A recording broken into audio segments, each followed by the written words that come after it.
Students start करते हैं हम इसका नेक्स्ट पार्ट चैप्टर सिविक्स का क्लास 7 का chapter number 1 that is of equality.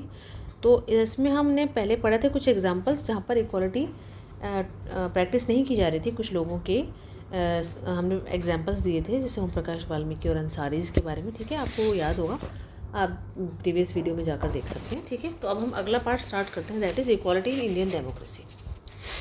Indian constitution recognise करता है वो या क्या कहता है हमारा कॉन्स्टिट्यूशन कि हर पर्सन इक्वल है। इसका मतलब ये है कि हर इंडिविजुअल हमारे कंट्री में, चाहे वो मेल हो चाहे वो फीमेल हो, किसी भी कास्ट का हो, किसी भी रिलीजन, कोई भी जाति है, ट्राइब्स का हो, जनजाति का, एजुकेशनल कैसी भी एजुकेशन उसकी रही हो, कम रही हो, ज़्यादा रही हो, ना ही पढ़ा हो, तो इकोनॉमिक बैकग्राउंड कैसा भी हो, तो उनको हम इक्वल ही मानेंगे। ठीक है, ऐसा नहीं है कि उन पर कोई ऐसा लॉ है जो उन पे अप्लाई नहीं होगा या उन पे कुछ हार्शली अप्लाई होगा, ऐसा नहीं होगा।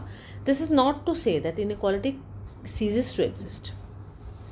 ऐसा नहीं है कि इनइक्वालिटी होती नहीं है, ऐसा इसका कहने का मतलब ये नहीं कि इक्वालिटी होगी नहीं, होती तो है, it doesn't. But at least in democratic India the principle of the equality of all person is recognised. कम से कम उसको पहचान की गई है। मतलब कि अगर प्रैक्टिस में लोग आपस में एक दूसरे से अनइक्वली ट्रीट कर रहे हैं तो वो करते हैं, लेकिन जब लॉ के सामने जब ये कोई बात आएगी तो हमारा कॉन्स्टिट्यूशन के अकॉर्डिंग लॉ ट्रीट नहीं करेगा। ठीक है, लोगों को अनइक्वल, लॉ तो सबको इक्वली ही ट्रीट करके ही अपना जजमेंट देगा, जस्टिस करेगा। ठीक है, वाइल अर्लियर पहले क्या था, कोई लॉ एग्जिस्ट नहीं करता था लोगों को प्रोटेक्ट करने के लिए। अगर उनके साथ कुछ भेदभाव किया जा रहा है, डिस्क्रिमिनेशन किया जा रहा है या उनके साथ कोई बुरा व्यवहार किया जा रहा है, तो आप कोर्ट में जाके किसी लॉ के थ्रू आप अपना इक्वालिटी नहीं मांग सकते थे। ठीक है, अब now there are several that work to see that people are treated with dignity and as equals. ठीक है, लेकिन अब बहुत सारे लॉज हैं जो कि जिसकी वजह से लोगों को सम्मान मिला है और उनको इक्वल ट्रीट किया जा रहा है। तो ये जो रिकग्निशन है इक्वालिटी का, इसमें कुछ प्रोविजंस कॉन्स्टिट्यूशन के प्रोवाइड किए गए। पहला, ठीक है, आपको याद करना है ऐसे फर्स्ट सेकंड करके, आपके आंसर राइटिंग में हेल्प करेगा, that every person is equal before law. Law के आगे सब इक्वल है। ठीक है, हमारे ज़्यादा से ज़्यादा कॉन्स्टिट्यूशन एक लॉ के अकॉर्डिंग ही तो कर सकता है इक्वल। अगर लोग आपस में प्रैक्टिस कर रहे हैं, नहीं कर रहे हैं, उसको इंश्योर एक लेवल तक आप नहीं कर सकते जब तक कि वो लॉ के सामने बात नहीं आती। तो व्हाट दिस मीन्स, इसका मतलब ये है कि हर पर्सन, चाहे प्रेसिडेंट हो कंट्री का या कांता ही क्यों ना हो जो कि एक डोमेस्टिक वर्कर है, उसको मानना पड़ेगा सेम लॉज, दोनों के ऊपर सेम लॉ अप्लाई होंगे। दूसरा, सेकंड पार्ट, कोई पर्सन के साथ डिस्क्रिमिनेशन नहीं किया जाएगा इस बेसिस पर कि वो किसी पर्टिकुलर धर्म का है, किसी पर्टिकुलर जाति का है, कास्ट का है, ठीक है, या कहीं स्पेशल जगह पर पैदा हुआ है या फीमेल मेल है। इस बेसिस पर आप लॉ किसी में भी डिस्क्रिमिनेशन नहीं करेगा। थर्ड, हर पर्सन को अधिकार है कि वो सारे पब्लिक प्लेसेस पर, जो पब्लिक प्लेस की चीज़ें हैं वहाँ पर पानी भी पी सकता है, खेल भी सकता है, प्लेग्राउंड में कोई भी चीज़ ऐसी जो मंदिर है जा सकता है, including playgrounds, hotels, shops, market, सब जगह जा सकता है हर पर्सन। ठीक है, all persons can use publicly available wells. कुएँ जो बने होते हैं वो पब्लिक के लिए जो बने होते हैं, हर कोई चाहे किसी भी जाति का यूज़ कर सकता है। रोड्स पे चल सकता है, बेदिंग घाट्स, ठीक है, घाट जो नहाने के लिए होते हैं वहाँ नहा सकता है। और फोर्थ, अनटचेबिलिटी, जिसे कहते हैं ना कि इसको छूना पाप है, बहुत गंदे हुए हैं हम किसी पर्सन को छूने से भी, बहुत से लोग आज भी प्रैक्टिस करते हैं। इसको अबॉलिश कर दिया गया है, ये एक तरीके का क्राइम माना जाता है। ठीक है, तो the two ways in which the government has tried to implement the equality, दो तरीक़ों से जिसकी वजह से गवर्नमेंट ने इक्वालिटी को इंश्योर करने के लिए कोशिश की है, that is guaranteed in the constitution is first through loss. एक तो लॉ बनाए हैं, ज़्यादा से ज़्यादा गवर्नमेंट क्या कर सकती है, लॉ बना सकती है। और दूसरा, गवर्नमेंट के कुछ ऐसे प्रोग्राम्स और स्कीम हैं जो स्पेशली उन लोगों के लिए बनी है जो जिनके साथ डिस्क्रिमिनेशन किया जाता है, तो उनको कुछ खास बेनिफिट देने के लिए, जिससे कि उनके साथ जो भेदभाव बड़ी क्लास के लोग या बड़ी कास्ट के लोग करते आ रहे हैं, उनको जो बेनिफिट मिलते हैं वो छोटी कास्ट के लोगों को मिले। तो कुछ स्पेशल स्कीम्स ऐसी सरकार चला देती है जिससे बेनिफिट उन लोगों को मिलता है जिनके साथ डिस्क्रिमिनेशन किया जा रहा है। ठीक है, तो there are several laws in India that protect every person's right to be treated equally. बहुत सारे लॉज हैं इंडिया में जिससे लोगों को ये अधिकार मिलता है कि उनको इक्वली ट्रीट किया जाए। और लॉज के साथ साथ government has also setup, government ने बहुत सारी स्कीम्स भी सेटअप की हैं कि जिससे उन कम्युनिटीज़ और इंडिविजुअल्स की लाइफ को इम्प्रूव किया जाए जिनको अच्छा या ट्रीट नहीं किया गया, अनइक्वली ट्रीट नहीं किया गया और काफ़ी सदियों से। ये जो स्कीम्स हैं ये किस लिए बनाई गई हैं, जिससे कि उन लोगों को मौका मिले। जैसे हम कहते हैं ना कि रिजर्वेशन है किसी जॉब में, SC STs को, फीमेल्स को भी कई बार रिजर्वेशन दिया जाता है किसी किसी स्टेट गवर्नमेंट के द्वारा। तो उसमें क्या होता है कि उन लोगों को थोड़ा एक्स्ट्रा मौका मिले। एक्स्ट्रा इसलिए मिले क्योंकि उनको अब तक नहीं मिले थे वो मौके जो उनको मिलने चाहिए थे। तो इसलिए उनके लिए कुछ सीट रिज़र्व कर देते हैं, उनके लिए कुछ रिबेट दे देते हैं, उनको किस तरह की एग्जम्पशंस दे देते हैं कि आपको आपके मार्क्स अगर 95 चाहिए तो आपको 90 ही चाहिए, ठीक है। अगर इतनी सीट्स हैं जॉब की तो इतनी सीट आप लोगों से ही भरी जाएंगी। तो इस तरह की कुछ स्कीम्स गवर्नमेंट चालू कर देती है उन लोगों के लिए जो कि जिनको अपॉर्चुनिटी पहले पास्ट में नहीं मिली थी। One of the steps taken by the government includes the mid day meal scheme. तो एक और अगर आपसे पूछेंगे ना कि आप इक्वालिटी लाने के लिए गवर्नमेंट की स्कीम्स के बारे में बताइए, तो आप ये इसका मेंशन करेंगे कि मिड डे मील स्कीम सरकार ने शुरू की। इसका मतलब ये है कि इस प्रोग्राम को हर गवर्नमेंट एलिमेंट्री स्कूल्स में, बच्चों के स्कूल में शुरू किया गया, जिसमें बच्चों को पका हुआ खाना स्कूल में मिलता था, ठीक है। गरीब लोग क्या करते थे, बच्चों को स्कूल इसलिए नहीं भेजते थे कि चलो हमारे साथ काम करेंगे, कुछ खाने को आएगा। तो लेकिन अगर उन्हीं बच्चों को स्कूल में खाने को मिल जाएगा तो उनको भेजने में कोई प्रॉब्लम नहीं है, क्योंकि उनकी एक पर्सन की जो खाने की नीड है वो स्कूल से पूरी हो जाएगी, ठीक है। तमिलनाडु एक पहला स्टेट था जिसने इंट्रोड्यूस की थी ये स्कीम। पूछा जा सकता है आपसे कि किस स्टेट ने मिड डे मील स्कीम शुरू की थी 2001 में। सुप्रीम कोर्ट ने सारे स्टेट गवर्नमेंट को कहा कि ये प्रोग्राम अपने अपने स्टेट में शुरू करें स्कूल में 6 महीने के अंदर अंदर।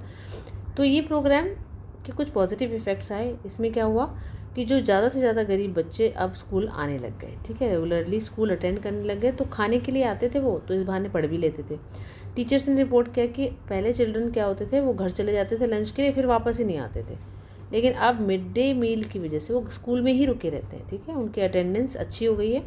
उनकी जो मम्मियाँ हैं, मदर्स हैं, जो कि पहले बच्चों को खाना खिलाने की वजह से अपने काम से वापस आती थी डे के टाइम, अब उनको ऐसा करने की ज़रूरत नहीं है। तो इस प्रोग्राम की वजह से उनका कास्ट के बारे में लोगों की मन में धारणा प्रेजुडिस बने गए हैं। सॉरी मैं बोल नहीं पाई। तो उसमें क्या है कि उसका मतलब क्या होता है कि प्रेजुडिस का मतलब ये होता है कि पहले से किसी के बारे में कोई एक ओपिनियन बना लेना, ठीक है। जो कास्ट के बारे में लोग सोचते थे उससे कम हुआ है थोड़ा, बिकॉज चिल्ड्रन हर कास्ट के स्कूल में बैठ के एक साथ खाना खाते थे। और in quite a few places जो दलित विमेन हैं उनको खाना परोसने के काम के लिए एम्प्लॉय किया गया है। तो ये जो मिड डे मील प्रोग्राम है, इससे लोगों की जो पुअर स्टूडेंट्स की जो भूख की प्रॉब्लम है, जो कि स्कूल सिर्फ खाना खाने की वजह से ही आते थे और वो पहले स्कूल में इसलिए पढ़ाई में कॉन्सेंट्रेट नहीं कर पाते थे कि उनके पेट खाली रहते थे। लेकिन जब स्कूल में खाना मिलने लगा तो उनका पेट भी भरने लग गया, उनकी हेल्थ भी ठीक हो गई और वो पढ़ाई में भी ध्यान देने लग गए। जैसे कि गवर्नमेंट प्रोग्राम्स बहुत इम्पॉर्टेंट होते हैं, अपना रोल प्ले कर रहे हैं इक्वालिटी लाने में। अभी बहुत कुछ करना बाकी है। जैसे कि मिड डे मील प्रोग्राम ने बहुत बच्चों का एनरोलमेंट, जो अटेंडेंस स्कूल में बढ़ाई है पुअर बच्चों की।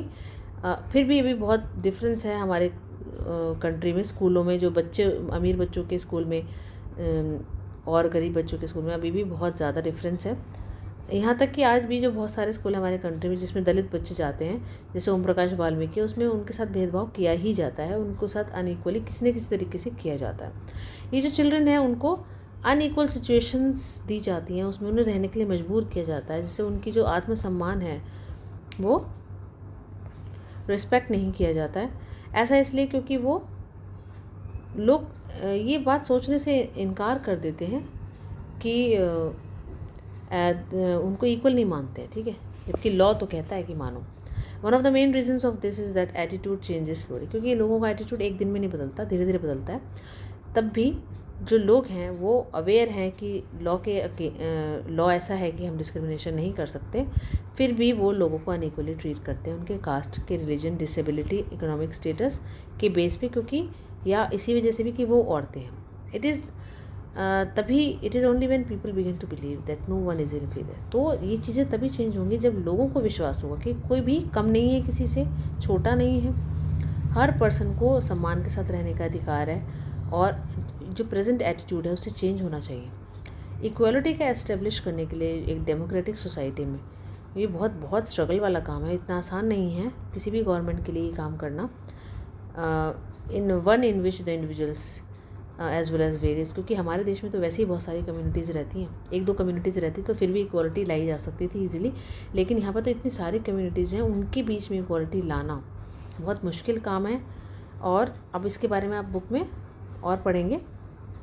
और इश्यूज़ क्या हैं, मतलब डेमोक्रेसीज़ में इक्वालिटी लाने के बीच में प्रॉब्लम क्या क्या आती है। You are probably wondering whether India is the only democratic country. क्या आपको लगता है कि मतलब आप सोचते तो होंगे कि इंडिया ही एक ऐसी जगह है जहाँ पर इनइक्वालिटी प्रैक्टिस की जाती है, मतलब लोगों को इक्वल ट्रीट नहीं किया जाता, जहाँ पर स्ट्रगल किया जाता है इक्वालिटी के लिए।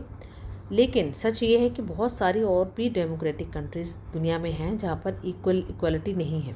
ये इशू चलता रहता है और ये की इशू है जिसमें कम्युनिटीज़ स्ट्रगल कर रही हैं, जैसे कि यूनाइटेड स्टेट्स ऑफ अमेरिका में अफ्रीकन अमेरिकन्स में जो कि उनके पूर्वज रहे हैं वर स्लेव्स, ठीक है, वहाँ पर अफ्रीकन अमेरिकन स्लेव्स थे, पहले दास थे, तो उनको अफ्रीका से लाया गया था। आज भी उनके साथ उनकी जो आगे की संतानें हैं उनके साथ अनइक्वली ट्रीट किया जाता है। तो इसके बावजूद, क्योंकि इसके लिए एक मूवमेंट चला था 1950 में जिसमें इक्वल राइट्स दिए गए थे अफ्रीकन अमेरिकन्स के लिए, मतलब उसके लिए एक आंदोलन लड़ा गया था, उसके बावजूद भी आज भी उनके साथ इनइक्वालिटी प्रैक्टिस की जाती है। उससे पहले जो अफ्रीकन अमेरिकन्स हैं उनके साथ एक्सट्रीमली अनइक्वल ट्रीटमेंट होता था यूनाइटेड स्टेट्स में, और उनको लॉ के थ्रू इक्वालिटी नहीं दी गई थी। फॉर एग्जांपल, जब बस में ट्रैवल कर रहे हैं वो लोग, ठीक है, उनको या तो पीछे की सीट मिलती थी या उन्हें खड़े रहना पड़ता था, ठीक है, लेकिन क्योंकि अगर एक वाइट पर्सन है और एक ब्लैक पर्सन है, अगर सीट एक ही है तो वाइट को मिलेगी, ठीक है, इस तरह का डिस्क्रिमिनेशन होता था।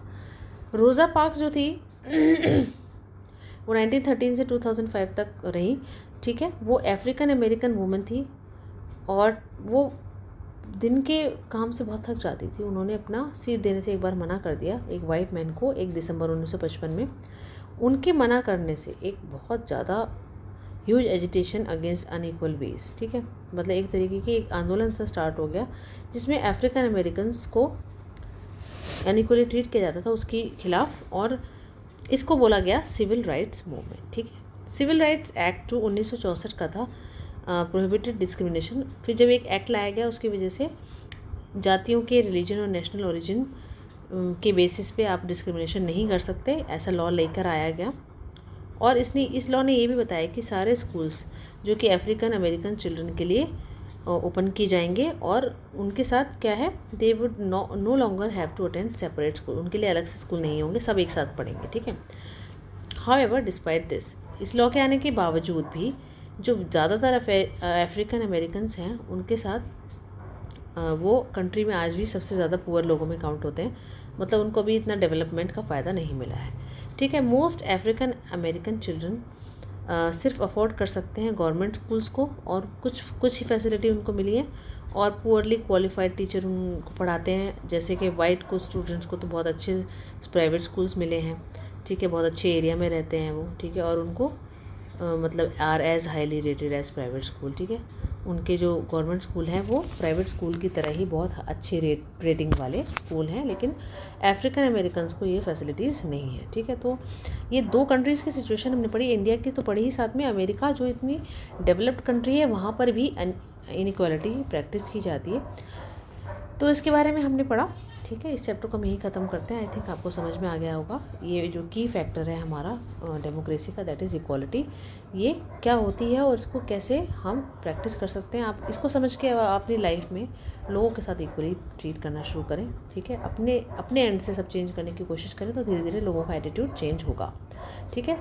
तो आपको ये वीडियो पसंद आया तो लाइक करें, शेयर कीजिए अपने फ्रेंड्स के बीच में, दोस्तों के बीच में और रिश्तेदारों के बीच में भी, और सब्सक्राइब करना ना भूलें चैनल को। Thank you so much.